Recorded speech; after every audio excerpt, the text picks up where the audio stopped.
নমস্কাৰ এই মুহূৰ্তত আহি পৰিছে সন্ধিয়াৰ কেইবাটাও বিগ ব্ৰেকিং নিউজ। আজি হৈছে 1 জুলাই। আজিৰ পৰা অসমত সলনি হৈছে 10টা নতুন নিয়ম। নাজানিলে আপুনি পৰিব ভয়ংকৰ বিপদত। আজিৰ পৰা কি নতুন নিয়ম সলনি হৈছে? অৰুণোদয় আঁচনিৰ ৩,০০০ টকা পাবলৈ জুলাই মাহতে কৰি লওক এইকেইটা গুৰুত্বপূৰ্ণ কাম। যদি আপোনাৰ ৰেচন কাৰ্ড আছে তেনে ক্ষেত্ৰত ৰেচন কাৰ্ডৰ 9টাকৈ নতুন নিয়ম সলনি হৈছে। 9টা নতুন নিয়মতে আপুনি সংগ্ৰহ কৰক ৰেচন। আত্মীয়গত প্ৰতিজন মহিলাৰ বেংক একাউণ্টত ৫০,০০০ টকা সোমাব। যদি আপুনি 10,০০০ টকাৰ চেক পাইছে, কোটি কোটি কৃষকৰ একাউণ্টত এককালীন ৯,০০০ টকা ৰাজসাহায্য প্ৰদান কৰা হ'ব। যদি আপুনি চৰকাৰী ঘৰৰ বাবে জিৰণি কৰিছে, চৰকাৰী ঘৰৰ প্ৰথম কিছু টকা সোমাব আপোনালোকৰ বেংক একাউণ্টত। নতুন বাজেট ঘোষণা, লগতে কেইবাটাও ৰাজনৈতিক খবৰৰ লগতে অৰাজনৈতিক খবৰ যুগুত কৰা হৈছে আজিৰ দিনটোত। গোটেই অসম তথা ভাৰতৰ বিভিন্ন প্ৰান্তৰ পৰা যুগুত হৈছে কেইবাটাও ডাঙৰ খবৰ। এনেবোৰ খবৰ নিতৌ পাই থাকিবলৈ চেনেলটি ছাবস্ক্ৰাইব কৰি ভিডিঅ'ত এটা লাইক কৰিবলৈ নাপাহৰিব।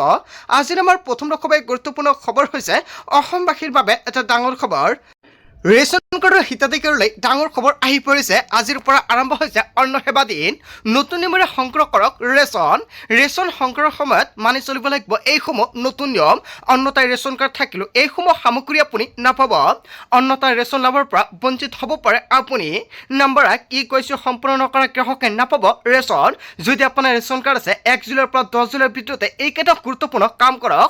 9টাকৈ নতুন নিয়ম বান্ধি দিছে। কি 9টা নিয়ম উল্লেখ কৰিছে চৰকাৰৰ ফালৰ পৰা। এই 9টা নিয়ম মানিলেহে আপুনি 1 আগষ্টৰ পৰা চেনি দালি নিমখ লগতে লাভ কৰিব মিঠাতেল। মুখ্যমন্ত্ৰী ডক্টৰ হিমন্ত বিশ্ব শৰ্মাই কৰিছে বৃহৎ ঘোষণা। 9টা কি নতুন নিয়ম সলনি হৈছে? নম্বৰ 1, কৈছোঁ সম্পূৰ্ণ নকৰা গ্ৰাহকে নাপাব ৰেচন। যদি আপুনি এতিয়ালৈকে ৰেচন কাৰ্ডৰ কৈছোঁ কৰা নাই, আজিৰ পৰা 10 জুলাইৰ ভিতৰতে ৰেচন কাৰ্ডৰ কৈছোঁ সম্পূৰ্ণ কৰক।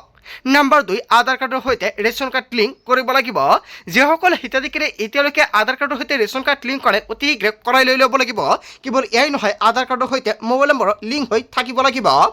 নম্বৰ 3, ৰেচন কাৰ্ড আনিবলৈ যাওঁতে লগতে নিব লাগিব মোবাইল ফোন। হয়, এতিয়াৰ পৰা নতুনভাৱে আপুনি সংগ্ৰহ কৰিব লাগিব ৰেচন। ৰেচনৰ দোকানত ৰেচন ল'বলৈ যাওঁতে আপুনি মোবাইল ফোন লগত লৈ যাব লাগিব। নম্বৰ 4, ৰেচন সংগ্ৰহৰ সময়ত ফিংগাৰপ্ৰিণ্ট দিয়াটো বাধ্যতামূলক। নম্বৰ 5, ৰেচন লোৱাৰ পাছতে সংগ্ৰহ কৰক ৰচিদ। নম্বৰ 6, পোষ্ট মিছনত সৃষ্টি হোৱা ৰচিদ ল'ব লাগিব প্ৰতিগৰাকী হিতাধিকাৰীয়ে। নম্বৰ 7, পোষ্ট মিছনত হিতাধিকাৰীৰ মোবাইল নম্বৰ অন্তৰ্ভুক্ত অথবা নিশ্চিত কৰিব লাগিব। নম্বৰ 8, একেলগে একাধিক মোবাইল নম্বৰ এক্টিভ কৰিব নোৱাৰিব ৰেচন কাৰ্ডৰ দোকানত। হয়, এটা ডাঙৰ খবৰ আহি পৰিছে। যদি আপোনাৰ ঘৰত 2টা বা 3টা ৰেচন কাৰ্ড আছে তেনে ক্ষেত্ৰত সেই 3টা ৰেচন কাৰ্ডতে এটা মোবাইল নম্বৰ আপুনি অন্তৰ্ভুক্ত কৰাব নোৱাৰিব বা পঞ্জীয়ন কৰাব নোৱাৰিব। নম্বৰ 9, এছএমএছৰ জৰিয়তে মোবাইল নম্বৰলৈ প্ৰেৰণ কৰা হ'ব OTP। এই 9টাকৈ নতুন নিয়ম সলনি হৈছে। এই 9টাকৈ নতুন নিয়মতে আপুনি ৰেচনৰ চাউল সংগ্ৰহ কৰিব লাগিব, লগতে চেনি দালি লাভ কৰিব নিমখ। সুলভ মূল্যৰ দোকানীও মানিব লাগিব বহুকেইটা গুৰুত্বপূৰ্ণ নিয়ম। গ্ৰাহকৰ সৈতে অনিয়ম কৰিলে সুলভ মূল্যৰ দোকানীৰ পৰিব ভয়ংকৰ বিপদত। যদি আপোনাৰ ৰেচন কাৰ্ড আছে যিমান পাৰে সকলোকে শ্বেয়াৰ কৰি জনাই দিয়ক। তাৰপিছত অসমবাসী ৰাজক জনসমৰ পৰৱৰ্তী খুবেই গুৰুত্বপূৰ্ণ খবৰ, লগতে এটা ডাঙৰ খবৰ। আজিৰ পৰা দেশত সলনি হ'ল 7টাকৈ নতুন নিয়ম। চিলিণ্ডাৰ বুকিঙৰ পৰা আধাৰ কাৰ্ড আপডেটক লৈ কেইবাটাও নতুন নিয়ম কাৰ্যকৰী হৈছে আজিৰ পৰা। হেৰা পালে বাণিজ্যিক চিলিণ্ডাৰৰ মূল্য। 19 কেজি চিলিণ্ডাৰৰ মূল্য 173.5 টকা মূল্য হেৰা পাইছে। ঘৰুৱা চিলিণ্ডাৰৰ বুকিঙত নতুন নিয়ম সলনি হৈছে। চহৰত 25 দিন আৰু গাঁৱত 45 দিনৰ ব্যৱধানত কৰিব পাৰিব বুকিং। চিলিণ্ডাৰ ডেলিভাৰীৰ সময়ত মোবাইল যোৱা OTP দিয়াটো বাধ্যতামূলক। কৈছোঁ নকৰা গ্ৰাহকে নাপাব পাৰে চিলিণ্ডাৰ। আজিৰ পৰা নিয়মীয়াকৈ লাভ কৰিব আধাৰ কাৰ্ড আপডেটৰ সময়সীমা। হয়, এটা ভাল খবৰ আহি পৰিছে। যিসকল হিতাধিকাৰীয়ে এতিয়ালৈকে আধাৰ কাৰ্ড আপডেট কৰে অতি শীঘ্ৰে আপডেট কৰি লৈ লওক। আধাৰ কাৰ্ডত ইমেইল আপডেট কৰিব নালাগে। এতিয়াৰ পৰা মাচুল। পেট্ৰল ডিজেলক লৈ থকা সকলো নিষেধাজ্ঞা প্ৰত্যাহাৰ কৰা হৈছে। বৃদ্ধি পালে পাছপৰ্টৰ আবেদনৰ মাচুল। এনেকুৱাকৈ কেইবাটাও নতুন নিয়ম কাৰ্যকৰী হৈছে আজিৰ পৰা। তাৰপিছত অসমবাসী ৰাজক জনসমৰ পৰৱৰ্তী খুবেই গুৰুত্বপূৰ্ণ খবৰ, লগতে এটা ডাঙৰ খবৰ। লাখ লাখ কৃষকৰ বাবে ডাঙৰ খবৰ আহি পৰিছে। এক্টিভ কৰি ৰাখক আপোনাৰ বেংক একাউণ্ট লগতে মোবাইল ফোন। 9 দিনৰ ভিতৰতে কৃষকৰ একাউণ্টত যাব 9,000 কোটি টকা। আগন্তুক 9 দিনৰ ভিতৰতে কৃষকলৈ লাভ কৰিব এটা ভাল খবৰ। কৃষকসকলৰ বেংক একাউণ্টলৈ চৰকাৰে হস্তান্তৰ কৰিব 9,000 কোটি টকা। এই ধনৰাশি পৰ্যায়ক্ৰমে কৃষকসকলৰ একাউণ্টত জমা কৰা হ'ব। ডিবিটি যোগে পোনপটীয়াকৈ কৃষকৰ নিজা বেংক একাউণ্টত জমা হ'ব এই ধনৰাশি। তেলেংগানা চৰকাৰে কৰিছে ডাঙৰ ঘোষণা। তেলেংগানা চৰকাৰে কৃষকসকলৰ কল্যাণৰ বাবে মুঠ 9,000 কোটি টকা মুকলি কৰি দিয়াৰ পৰিকল্পনা কৰিছে। হয়, এটা ভাল খবৰ আহি পৰিছে কৃষকসকলৰ বাবে।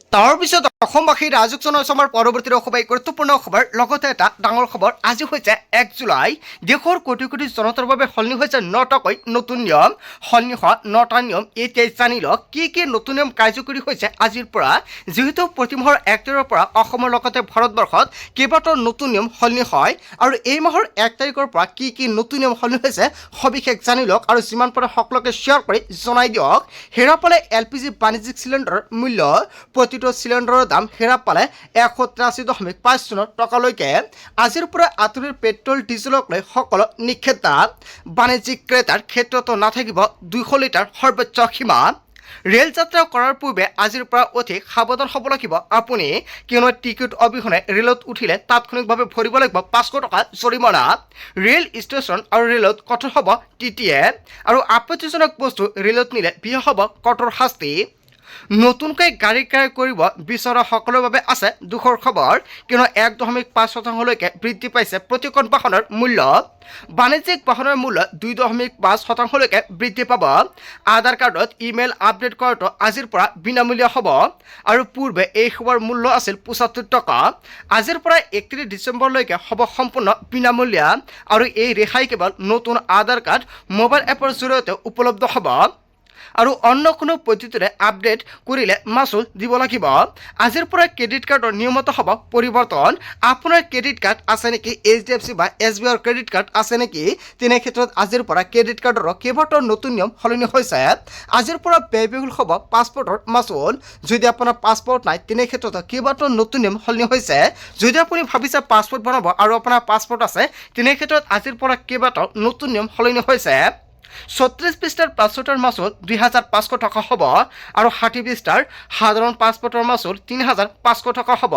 কেৱল ইয়াৰ নহয় তৎক্ষণাত পাছপৰ্টৰ মাচুল 6000 টকা হ'ব হয় এটা ডাঙৰ খবৰ আহি পৰিছে আজিৰ পৰা অসমৰ লগতে ভাৰতবৰ্ষত কেইবাটাও নতুন নিয়ম কাৰ্যকৰী হৈছে যিমান পাৰে সকলোকে শ্বেয়াৰ কৰি জনাই দিব তাৰ পিছত অসমবাসী ৰাজক জনাইছো আমাৰ পৰৱৰ্তী অসমৰ গুৰুত্বপূৰ্ণ খবৰ লগতে এটা ডাঙৰ খবৰ বৰপেটাৰ মিয়া সাৱধানবাণী হিমন্ত বিশ্ব শৰ্মা চৰকাৰৰ সন্দেহযুক্ত লোকৰ বিৰুদ্ধে নামনি অসমত চলিব বুলডোজাৰ একশ্যন 1000 2000 নহয় একেলগে 22000 বিঘা মাটিত চলিব বুলডোজাৰ বৰপেটা বজালীৰ সন্দেহজনক লোকৰ বিপদ নিশ্চিত শ বিঘাৰ পুখুৰী আৰু তামোলবাৰী সন্দেহযুক্ত লোকৰ দখলত বৰপেটা বজালীৰ সীমান্তত কাৱৈমাৰী ৰিজাৰ্ভত অবৈধ বেহা হয় এটা ডাঙৰ খবৰ আহি পৰিছে উচ্চত স্থলিত কৰি তোলা হ'ব মেডিকেল কলেজ চৰকাৰী প্ৰকল্প সৰ্ববৃহৎ উচ্চতক লৈ মন্তব্য কৰিছে বিধায়ক ধৰ্মেশ্বৰ ৰয়ে তাৰ পিছত অসমবাসী ৰাজক জনাইছো আমাৰ পৰৱৰ্তী অসমৰ গুৰুত্বপূৰ্ণ খবৰ লগতে এটা ডাঙৰ খবৰ বিপদত পৰিব ৰাজ্যৰ DFO আৰু ৰেঞ্জাৰ হয় আন এটা বিগ ব্ৰেকিং নিউজ আহি পৰিছে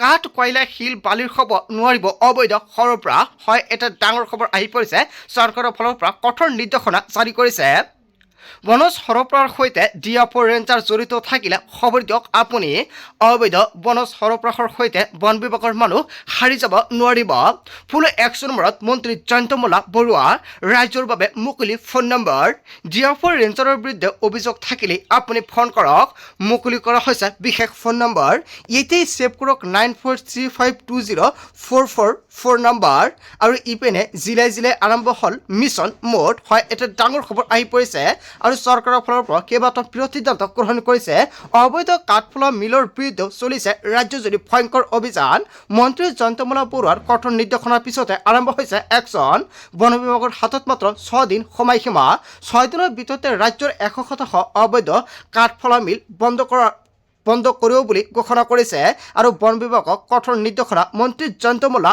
বৰুৱাৰ তাৰ পিছত অসমবাসী ৰাজক জনাইছো আমাৰ পৰৱৰ্তী অসমৰ গুৰুত্বপূৰ্ণ খবৰ লগতে এটা ডাঙৰ খবৰ নামনি অসমৰ বনাঞ্চলত বিঘাই চলিছে বেদখল সন্দেহযুক্ত লোকক বনাঞ্চল এৰি দিয়াৰ সকিয়নি বন বিভাগৰ বজালী বৰপেটাৰ পিছত এইবাৰ বঙাইগাঁৱত হ'ব বৃহৎ উচ্ছেদ অভিযান 7 দিনৰ সময়সীমা বান্ধি দি কঠোৰ নিৰ্দেশনা বন বিভাগৰ আৰু প্ৰায় 80 বিঘা মাটিত যোগীৰকোপা এলেকাত চলিব বুলডোজাৰ একশ্যন ঐতিহাসিক বৈৰৱচৰা সংৰক্ষিত বনাঞ্চলত উচ্ছেদৰ বাবে সাজু হৈছে প্ৰশাসন নামনি অসমৰ বনাঞ্চলত বিঘাই চলিছে বেদখল আৰু সকলো বেদখল মুক্ত কৰা হ'ব সন্দেহযুক্ত লোকক বনাঞ্চল এৰি দিয়াৰ সকিয়নি বন বিভাগৰ তাৰ পিছত অসমবাসী ৰাজক জনসমাৰ পৰৱৰ্তীৰে খুবেই গুৰুত্বপূৰ্ণ খবৰ লগতে এটা ডাঙৰ খবৰ প্ৰধানমন্ত্ৰী মোদীৰ মন্ত্ৰীসভাত হ'ব বৃহৎ ৰদবদল হয় আন এটা বিগ ব্ৰেকিং নিউজ আহি পৰিছে জুলাই মাহতে অসমৰ লগতে কেইবাটাও ভাৰতবৰ্ষত কেইবাটাও নতুন নিয়ম কাৰ্যকৰী হৈছে আৰু জুলাই মাহৰ ভিতৰতে সলনি হ'ব মন্ত্ৰীসভাও ধৰ্মেন্দ্ৰ প্ৰধানৰ